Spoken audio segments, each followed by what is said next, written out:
महर्षि दयानंद सरस्वती जी की 220वीं जयंती समारोह समिति के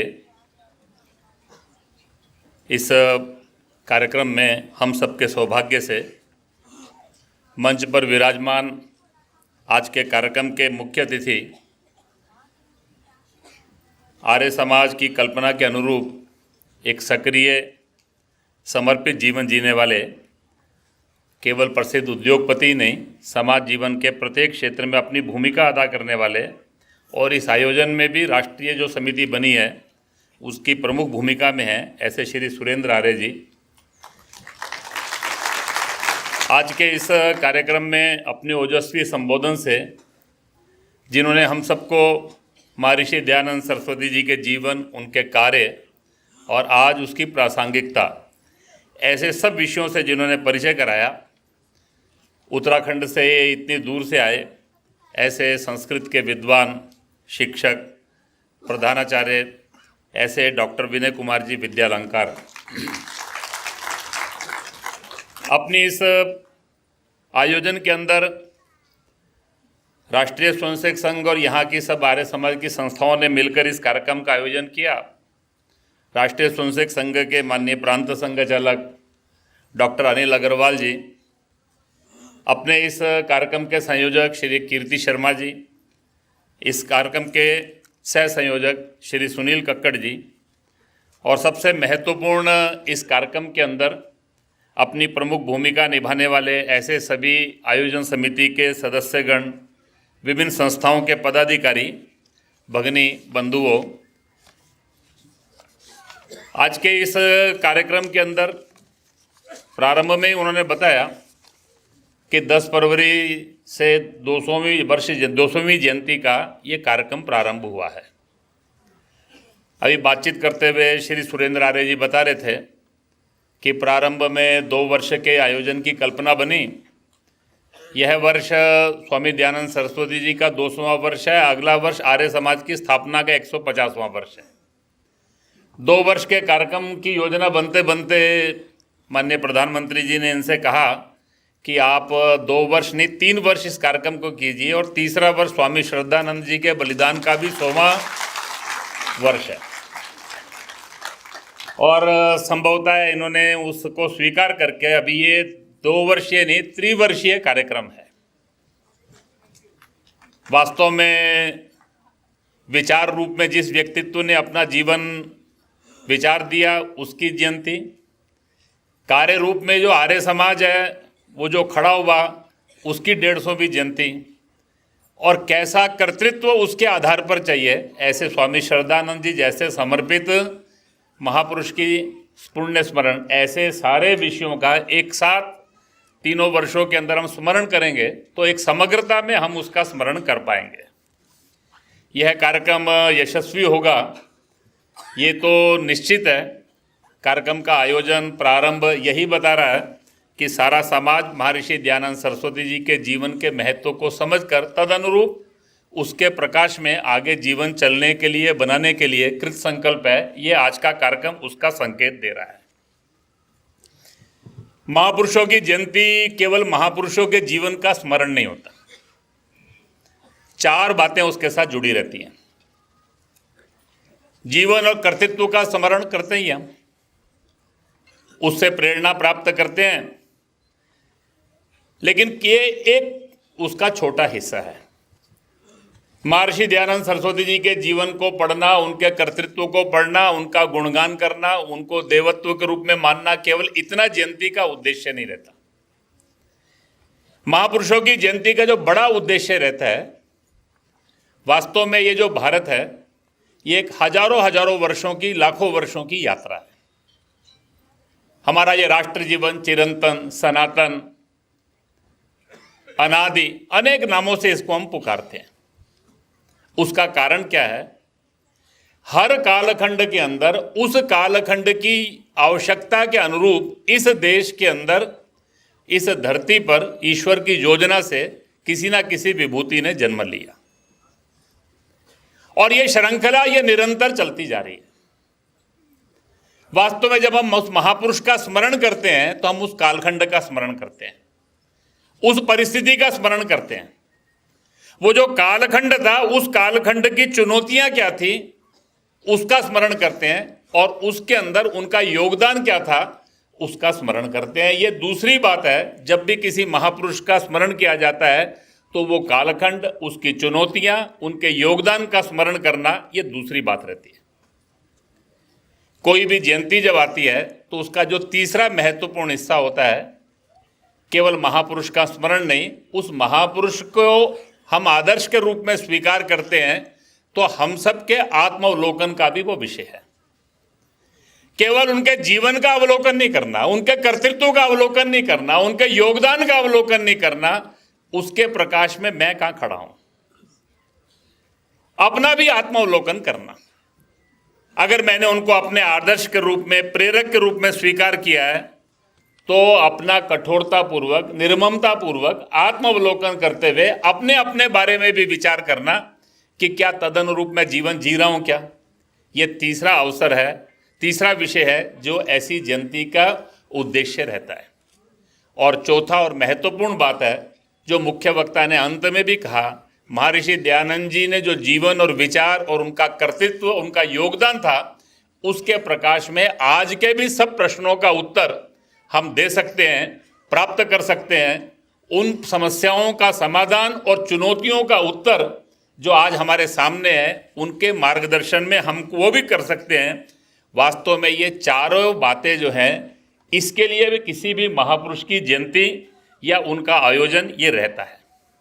मुझे लगता है कि इस सारे कालखंड के अंदर ये चारों बातें प्राप्त करने में अपने अपने जीवन का आत्मावलोकन करना, आज की चुनौतियों का उत्तर प्राप्त करना, उस कालखंड को समझकर, स्वामी दयानंद सरस्वती जी के योगदान को समझकर, जीवन कर्तृत्व को समझकर हम सब लोग अपने राष्ट्र को आगे बढ़ाने का काम करेंगे। इस दृष्टि से ये आयोजन 3 वर्षों के सफल हो, इसके लिए प्रारंभ में शुभकामना व्यक्त करते हुए मैं अपनी बात को आगे बढ़ाता हूँ। महर्षि दयानंद जी के जीवन और कर्तृत्व, उसके बारे में बहुत बातें मैं नहीं कहूँगा क्योंकि बहुत सारे लोगों ने उसका पहले से अध्ययन किया है। महर्षि दयानंद सरस्वती कहते ही एक मन में सामने कल्पना आती है समाज सुधारक, एक कल्पना आती है एक अखंड ब्रह्मचर्य साधकमय जीवन जीने वाला व्यक्तित्व। सामान्य तौर के ऊपर उनके जीवन का जब विचार चलता है तो एक ओजस्वी वक्ता और एक बड़े विद्वान, जिन्होंने केवल अपना ही नहीं दूसरों का भी अध्ययन करके भारत में जो एक परंपरा समाप्त हो गई थी, उस परंपरा को पुनः प्रारंभ किया। लेकिन ये सारा जब जीवन का चित्र सामने आता है तो उनके जीवन का आगे का जब विश्लेषण का अवसर आता है तो अनुभव ऐसा आता है कि उसके बारे में जानकारी बहुत कम रहती है। उनके जीवन के 2-4 प्रसंग, उनके बचपन की घटनाएं, उनके व्यक्तिमत्व की कुछ बातें, इतने तक रह जाता है। लेकिन वास्तव के अंदर उनके जीवन के सब पक्षों का अध्ययन करने की आवश्यकता है। एक संपन्न ब्राह्मण परिवार में 1824 में जन्म हुआ। घर में सब प्रकार की सुख सुविधाएं थी, लेकिन 14 वर्ष की आयु के अंदर ही मन में एक प्रश्न खड़ा हुआ, जिसको उन्होंने कहा कि जिज्ञासा। वो जिज्ञासा की प्राप्ति में उन्होंने अपने जीवन की दिशा तय कर ली। लेकिन उनके जीवन का जो महत्व का अवसर है कि 21 वर्ष की आयु में जब वो ब्रह्मचारी और सन्यासी बनकर अपने जीवन को प्रारंभ किया तो सारे देश के अंदर उन्होंने भ्रमण किया। स्वामी विरजानंद जी सरस्वती के पास पहुंचने की यात्रा उनकी छोटी नहीं है, बड़ी कठिन यात्रा है। हिमालय से लेकर नर्मदा तक 15 वर्षों तक सारे देश के अंदर उन्होंने कितने ही सन्यासी, सिद्ध, कितने ही आचार्य, जहां उनको लगा कि मुझे ज्ञान प्राप्त हो सकता है, वो उस तक पहुंचे। सबसे उन्होंने कुछ ना कुछ प्राप्त करने का प्रयास किया। जो कुछ जिसने बताया, भारत की जो परंपरा रही है कि उस बात को उसी समय स्वीकार मत करो, उसका विश्लेषण करो, उसको सत्य की कसौटी पर कसो, ये जो कह रहा है ये वास्तव में है या नहीं है। और ये करते करते 1860 में जाकर वो गुरु विरजानंद जी सरस्वती के पास पहुंचे। वहां जाने के बाद उनको ध्यान में आया कि मैं जिसको खोज रहा था वो मुझे मिल गया, और उन्होंने उनको अपने मार्गदर्शक के रूप में, अपने गुरु के रूप में स्वीकार किया। और गुरु के रूप में स्वीकार करके वो आसान नहीं था, उनकी सब परीक्षाओं की कसौटी पर खरा उतरना, पूर्ण समर्पित भाव से अनुशासनबद्ध होकर जीवन जीना, उसके आधार पर उनके मार्गदर्शन में उन्होंने अपने जीवन की दिशा और अपने लक्ष्य को तय किया। और ये सारा करते करते 1868 हो गया। यानी उन्होंने जो प्रारंभ किया था वो 14 वर्ष की आयु में 1838 से जो प्रारंभ किया, 30 वर्ष में जाकर उन्होंने अपनी तैयारी की। और 1868 के बाद उन्होंने प्रचार करना प्रारंभ किया। उसी क्रम के अंदर 1875 के अंदर आर्य समाज की स्थापना, सत्यार्थ प्रकाश की संरचना, और केवल 8 वर्ष का कालखंड ही उनको सारे देश के अंदर अपने विचार को आगे बढ़ाने के लिए मिला। लेकिन वास्तव के अंदर ये जो 1883 के अंदर ईश्वर प्रदत्त जो उनको कर्म मिला था, उसको पूर्ण करके वो अनंत ज्योति में जो विलीन हो गए, वो 8 वर्ष ही आज सारे देश के अंदर एक बहुत बड़ा आंदोलन और एक बहुत बड़े युग के प्रवर्तन का संकेत बनकर खड़ा हो गया। यह जीवन और कर्तृत्व अगर देखेंगे तो उनका कालखंड बहुत छोटा है, लेकिन किसी भी महापुरुष का कालखंड ये उसका संकेत नहीं होता। उसका जो प्रभाव होता है वास्तव में वो उसका संकेत होता है कि उसका योगदान क्या है, उसका महत्व क्या है।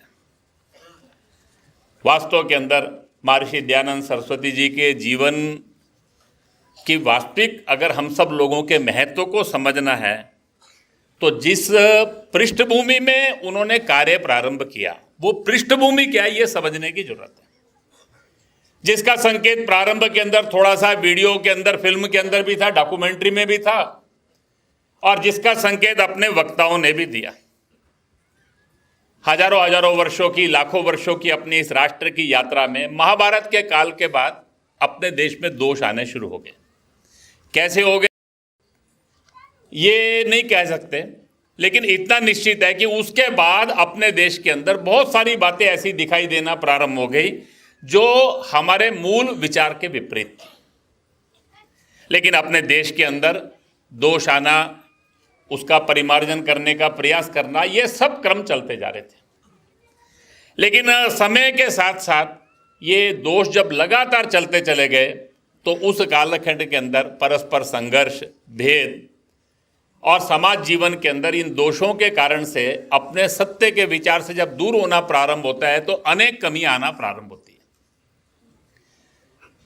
धीरे धीरे करके जिस राष्ट्र के अंदर चक्रवर्ती सम्राट, राजसूय यज्ञ, अश्वमेध यज्ञ, जिस देश के अंदर मानधाता जैसे 100 बार धरती को जीतने का करने वाले, कर्तृत्व करने वाले लोग, हम दुनिया में आक्रमण करके दुनिया को गुलाम नहीं बनाते थे, लेकिन हम दुनिया को जीतते थे। हम भूल गए इस बात को। कभी कभी लोग बड़े गर्व से कहते हैं हमने किसी पर आक्रमण नहीं किया। हमने आक्रमण नहीं, हमने किसी को गुलाम नहीं बनाया, लेकिन हमने दुनिया को जीता। यह हमारी परंपरा रही है और दुनिया को इससे आगे अपना बनाने की जो परंपरा रही है, जिसको हमने कहा कृणवंतो विश्वमार्यम। यह विश्वमार्यम ये किसी का तलवार के जोर पर मत परिवर्तन नहीं है, किसी का धोखाधड़ी के आधार के ऊपर अपना अनुयायी बनाना नहीं है, भेड़ों के समूह इकट्ठे करना नहीं है। स्वम स्वम चरित्रम शिक्षरेन, अपने आचरण के आधार के ऊपर। ये जो जम्बू द्वीप है, आप पूरे जम्बू द्वीप के अंदर चले जाइए। हम बोलते हैं अपने यहाँ कोई भी अनुष्ठान करते हैं, संकल्प लेते हैं जम्बू द्वीपे भरतखंडे। आपको भारत जैसा जीवन कंबोडिया में मिलेगा, चाइना में मिलेगा, जापान में मिलेगा। ऐसे ही परिवार, ऐसे ही घर, ऐसे ही जीवन के मूल्य इस देश के महापुरुषों ने सारे दुनिया के अंदर स्थान स्थान के ऊपर जाकर अपने जीवन के आधार के ऊपर लोगों को कहा, हमको देखो, हम में कोई खास बात लगे तो हम जैसे बन जाओ। जिस देश के अंदर ये ऐसी परंपरा रही, वो समाज धीरे धीरे करके आत्म केंद्रित हो गया, स्वार्थी हो गया, वो टुकड़ों में बट गया। वो अपने को भूल गया। परिणाम ये हुआ, एक के बाद एक आक्रमण होने शुरू हुए। यूनान, शक, हूण, कुषाण 1000 वर्ष सतत संघर्ष करता रहा, और यह संघर्ष चलते चलते धीरे धीरे करके हम थक गए। उसी कालखंड के अंदर इस्लाम का आक्रमण हुआ। ये जो इस्लाम का आक्रमण था, ये आक्रमण जो हुआ उस कालखंड के अंदर अपने देश के अंदर एक बहुत बड़ा हुआ। वो 1000 वर्ष के संघर्ष में हमारी थकान थी, लेकिन हमारे समाज जीवन के अंदर हमने दूसरों को आत्मसात करने की ताकत बनाए रखी। लेकिन ये जो इस्लाम का आक्रमण था, ये आक्रमण ऐसा था जिसमें हमारी संस्थाएं नष्ट हो गई, हमारे इंस्टीट्यूशन खत्म हो गए, हमारे गुरुकुल, हमारे विश्वविद्यालय, हमारे समाज के अंदर सन्यास, ब्रह्मचारी, हमारे समाज की व्यवस्थाएं, मेले, अपने समाज की संस्थाएं नष्ट हो गई। उस कालखंड के अंदर वो जो इस्लाम का कालखंड था, इतने अत्याचार हुए हम कल्पना नहीं कर सकते थे। इस देश के अंदर कभी सोचा नहीं था आप अपने मत को पालन करेंगे तो आपको जजिया देना पड़ेगा, आपको काफिर कहा जाएगा, आपको दिम्मी कहा जाएगा। इस देश के अंदर महिलाओं पर अत्याचार, आप मतांतरण नहीं करते हैं तो आपकी हत्या कर दी जाएगी। ऐसे सारे कालखंड के अंदर वो जो समाज था, बहुत सारी बातें, वो जो आपद का काल आया, संघर्ष का काल आया, बहुत सारी बातें ऐसी आ गई जो हमारी नहीं थी। इस्लाम के आक्रमण में संस्थाएं नष्ट हो गई, समाज रूढ़ी और कुरीतियों में चला गया, समाज खोल में बंद हो गया। जिस देश के अंदर गार्गी और मैत्रेयी जैसी ऋषिकाएं थी, जिसने अपना एक योगदान इस देश के अंदर दिया, उस देश के अंदर महिला घर के अंदर बंद हो गई। उस देश के अंदर महिला शिक्षा से वंचित हो गई, क्योंकि बाहर निकलना यह संभव ही नहीं था। ये रात्रि का विवाह, बाल विवाह, ये जो अनेक कुरीतियां आज आपको दिखाई देती है, ये सारी उस आक्रमण के कालखंड की देन है।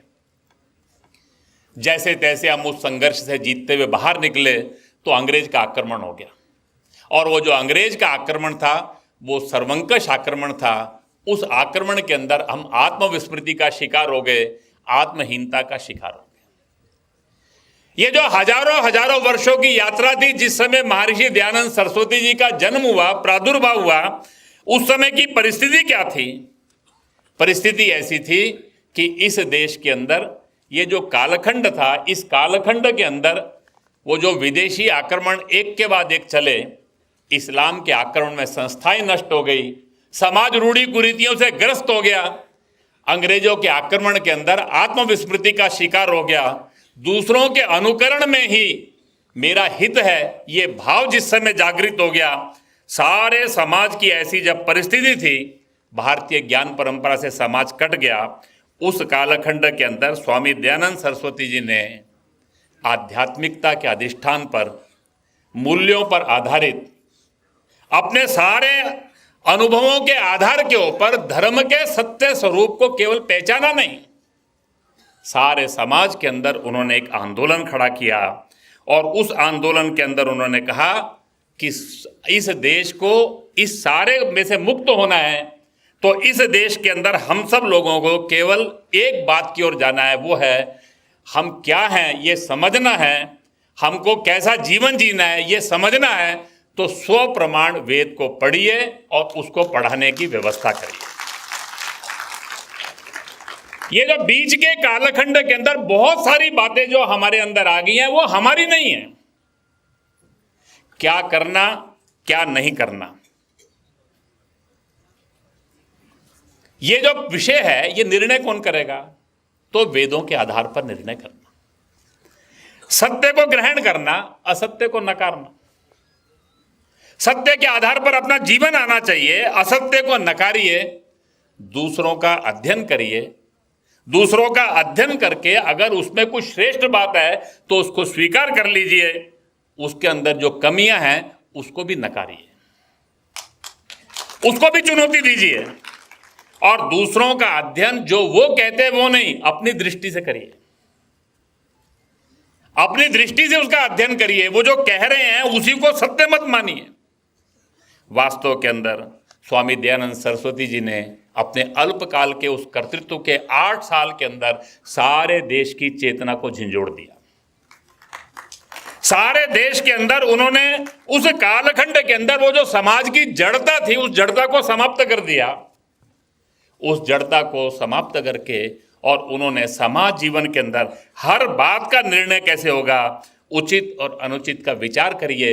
इस्लाम के कालखंड के अंदर बहुत सारी बातें जो हमारे जीवन में आ गई हैं, जिसको हमने धर्म मानना प्रारंभ कर दिया है, दूसरों के संपर्क में आकर हमने उसको अपना ही मान लिया है। ये जो आपद धर्म है, ये सत्य धर्म नहीं है। वो जो सत्य धर्म है उसी को समझिए और उस आपद काल के अंदर आई हुई कुरीतियों को नकार कर अपने वैज्ञानिकता के आधार पर अपना जो समाज जीवन था उसको दोबारा से प्रवाहित करना। वास्तव में स्वामी दयानंद सरस्वती जी का सबसे बड़ा योगदान सारे देश की उस जड़ता को समाप्त करके झिंझोड़ कर इस देश को सत्य के मार्ग की ओर लेकर जाना था। देखते देखते बाल विवाह की प्रथा ये समाप्त होनी प्रारंभ हो गई, विधवा विवाह ये पुनर्प्रारंभ हो गए। सारे देश के अंदर जो है बहुविवाह की प्रथा, उसके खिलाफ समाज का जनमत बनना खड़ा प्रारंभ हो गया। इस देश के अंदर भारती जैसी विदुषी की परंपराएं जहाँ पे रही, जहाँ शंकराचार्य और मंडन मिश्र के और आपस के शास्त्रार्थ का निर्णय कौन करेगा, तो भारती जैसी विदुषी को ही माना गया। उस देश के अंदर स्त्रियों की शिक्षा, सबको शिक्षा का अधिकार, इस देश के अंदर जो है समाज जीवन के अंदर जो अस्पृश्यता का रोग आ गया है उसको समाप्त करना, सबको यज्ञ का अधिकार, सबको वेद पढ़ने का अधिकार, रूढ़ी और कुरीतियों को नकारना, सारे समाज के अंदर एक चेतना खड़ी होगी। अंग्रेजों ने संपर्क में आने के बाद वो जो एक वातावरण था, अंग्रेजी शिक्षा से चमत्कृत, अंग्रेजी तकनीक से चमत्कृत, सारे समाज के अंदर उनके परानुकरण में ही हमारा हित होगा। स्वामी दयानंद सरस्वती जी ने उनको चुनौती दे दी और देखते देखते 50 वर्षों के अंदर ही उनके शिष्यों ने जो आंदोलन प्रारंभ किया, वो राष्ट्रव्यापी समाजव्यापी आंदोलन, पूरे देश की चेतना को झकझोरने वाला आंदोलन बन गया। आने वाले 50-60 सालों के अंदर ही सारे देश के अंदर शिक्षा का प्रसार हो, स्वदेशी के भाव का विकास हो, वो स्वाधीनता का आंदोलन हो। मैं केरल के अंदर गया तो केरल के अंदर मल्लापुरम जिले में गया तो वहाँ मैंने आर्य समाज का बोर्ड देखा। मैंने उनसे पूछा ये आर्य समाज यहाँ कब शुरू हुआ? उन्होंने कहा कि जिस समय मोपला के दंगे हुए थे, उस मोपला के दंगों के समय, मुझे फिर बाद में एक पुस्तक भी मिली, उस मोपला के दंगों के समय जब वहाँ पर हजारों हजारों लोग उस मोपलाओं के अत्याचार के अंदर हिंदू मतांतरित हो गए थे, उस कालखंड के अंदर पंजाब और उत्तर प्रदेश के आर्य समाजों ने उस जमाने में 25,000 रुपये एकत्र करके वो सब घर वापसी का काम करने के लिए कितने ही लोग वहां पर आए। एक 7-8 महीने उन लोगों ने वहां लगाए और उस कालखंड के अंदर 10,000 लोगों को घर वापस किया।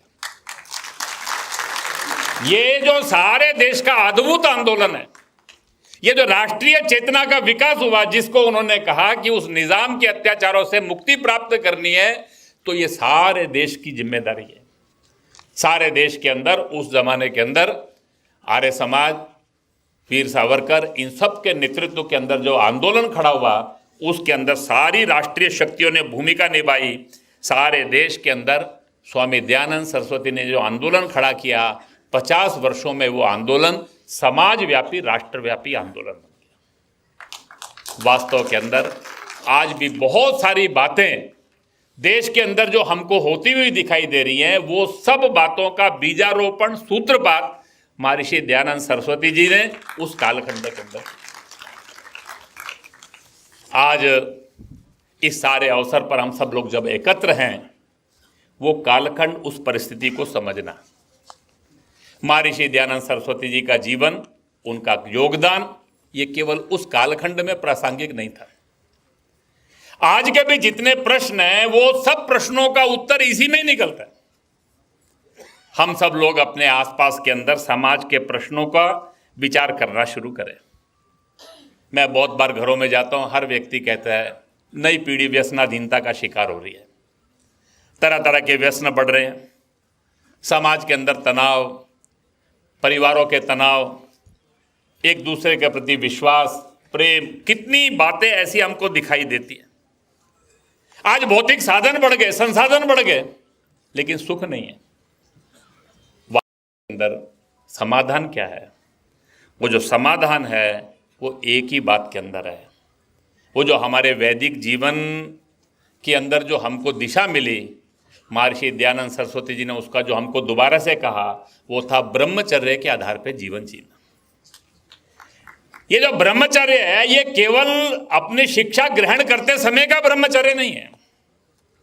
एक नियमबद्ध, अनुशासनबद्ध, इंद्रियों पर संयम रखने वाला ये संयमित जीवन हम जिएंगे। भोग में सुख नहीं है, जीवन के अंदर अपनी आवश्यकताओं की पूर्ति करते हुए एक ध्येयवादी जीवन जब समाज का होता है तभी सुख होता है। ये जो असीमित अनियंत्रित भोग, ये इस चुनौती को हमको पार करना है तो सारे देश के अंदर एक बार पुनः उस ब्रह्मचर्य की प्रतिष्ठा करते हुए उस ब्रह्मचर्य के सूत्र को अपने जीवन का सूत्र मानकर एक अनुशासित, नियमित, संयमित जीवन जिएंगे तो हम इस चुनौती का उत्तर पा सकते हैं। आज के जितने प्रश्न हमको दिखाई दे रहे हैं वो सारे प्रश्नों का उत्तर इसी बातों के अंदर मिलता है, इन्हीं सब बातों में मिलता है। नई शिक्षा नीति बनने की बात चल रही थी, मैं देख रहा था उस नई शिक्षा नीति के अंदर, उस कालखंड के अंदर महर्षि दयानंद जी ने सबको शिक्षा के अधिकार की बात की। भारतीय संविधान में आरटी को हमने उसके संविधान बनने के 60 साल बाद जोड़ा, लेकिन ये शिक्षा के अधिकार की बात महर्षि दयानंद सरस्वती जी ने उस कालखंड में की। अभी शिक्षा का उद्देश्य क्या है, उस शिक्षा के अंदर किन किन बातों का समावेश करना चाहिए, ये सारी बात जब चलती है तो आजकल बड़ी स्किल एजुकेशन की बात चलती है। उस कालखंड के अंदर महर्षि दयानंद सरस्वती के एक जर्मनी के शिष्य थे, उनका नाम था वीस महाशय। वो जो वीस महाशय, उनके साथ एक बड़ा लंबा पत्र व्यवहार है उनका। उन्होंने कहा कि जर्मनी जो है वो टेक्नोलॉजी में, स्किल में, इन सब में आगे बढ़ रहा है। उन्होंने कहा कि भारत के लोगों को ये सब सिखाने की जरूरत है। वो बार बार कहते हैं कि भारत को समृद्ध बनना है तो शिल्प कला में हमको समृद्ध होना पड़ेगा, और ये जो आधुनिकतम तकनीक है ये हमको प्राप्त करनी पड़ेगी। और वो लाहौर और उस समय जगह जगह वो घूमकर लोगों को प्रेरित करते हैं, विदेश जाइए, केवल डिग्रियां प्राप्त करने के नहीं, शिल्प कला सीखने के लिए। ये शिल्प कला के आधार पर ही राष्ट्र की समृद्धि होती है। आजादी के 60 साल बाद, दिशा विहीन शिक्षा नीति के बाद हम सब लोग ये कह रहे हैं कि शिक्षा के अंदर स्किल एजुकेशन का समावेश होना चाहिए।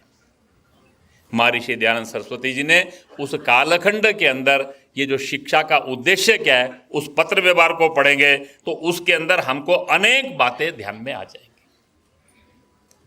वास्तव के अंदर महर्षि दयानंद सरस्वती जी का जीवन ये केवल उस कालखंड में नहीं, आज के भी समाज के जितने प्रश्न हमको दिखाई देते हैं उन प्रश्नों के अंदर उसके उत्तर हमको प्राप्त होंगे। सारे देश के अंदर भारत का वैचारिक विमर्श ये खड़ा होना चाहिए। सबके मन में आता है कि लोग स्व के आधार पर जीना चाहते हैं, लेकिन सब कहते हैं देश में देशभक्ति है, हिंदुत्व है, लेकिन आज विमर्श हमारा नहीं है, नैरेटिव हमारा नहीं है। यह विमर्श कैसे स्थापित होगा? महर्षि दयानंद सरस्वती ने उस समय कहा, दूसरों के अनुवाद मत पढ़िए, मौलिक प्राथमिक स्रोतों पे जाइए, मौलिक ग्रंथों में जाइए। हम क्या है ये हमको पहचानना है, हमारा विमर्श क्या है ये हमको समझना है, तो दूसरों ने जो बताया वो नहीं। वास्तव के अंदर उन्होंने उस कालखंड के अंदर भारत को, भारत के 100 प्रमाण जो ग्रंथ थे उस कालखंड में उन्होंने कहा व्याकरण भी पढ़ना है तो पाणिनि और पातंजलि के अष्टाध्यायी और महाभाष्य उसके आधार पर आपको पढ़ना पड़ेगा। ये जो उनका एक मौलिक दिशा थी। मैं आजकल बहुत बार जो लोग, विद्वान लोग देश का विमर्श बदलने की बात करते हैं, उनसे मैं पूछता हूँ भारत की भाषाएं मालूम है क्या? आपने मौलिक ग्रंथ पढ़े हैं क्या? उस मौलिक ग्रंथों में आज के प्रश्नों के उत्तर खोजे हैं क्या? महर्षि दयानंद सरस्वती जी ने उस समय हमको कहा स्व के आधार के ऊपर अपने जीवन को स्थापित करना है, तो स्व को समझना है, तो स्व को समझने के लिए हमको उस अपने जो मूल प्रामाणिक हमारे जो प्राथमिक स्रोत हैं उनके आधार पर अध्ययन करके हमको अपने विमर्श को स्थापित करना पड़ेगा। वास्तव के अंदर राष्ट्रहित, राष्ट्र की एकता और अखंडता ये सर्वोपरि है। महर्षि दयानंद सरस्वती जी ने आर्य समाज की स्थापना करते समय इस देश के अंदर आर्य समाज ही नहीं खड़े करने हैं, समाज खड़ा करने की कल्पना की थी। उनको अपने अनुयायी नहीं चाहिए थे। उन्होंने सबको कहा अपने व्यक्ति की उन्नति करना सबका कर्तव्य है। सामाजिक उन्नति कीजिए, आत्मिक उन्नति कीजिए, शारीरिक उन्नति कीजिए, लेकिन ये उन्नति अपने लिए नहीं, समाज के हित के लिए। ये जो समाज का हित है ये सर्वोपरि है। परोपकार करना ये जीवन का उद्देश्य है। और इसीलिए उन्होंने सब नियमों को बताते हुए जो अंतिम नियम बताया, उन्होंने कहा समाज के हित में, राष्ट्र के हित में जब बात चलती है, उन विषयों के ऊपर हम स्वतंत्र हैं, उसमें हमारी कोई स्वतंत्रता नहीं है। व्यक्तिगत जब हित का प्रश्न आएगा तो आप स्वतंत्र हैं। समाज के अंदर आज चारों तरफ जब कभी कभी अराजकता और ये सब दिखाई देती है, उस कालखंड के अंदर महर्षि दयानंद सरस्वती जी का वो संदेश हम सब लोगों का मार्गदर्शन करते हुए दिखाई देता है।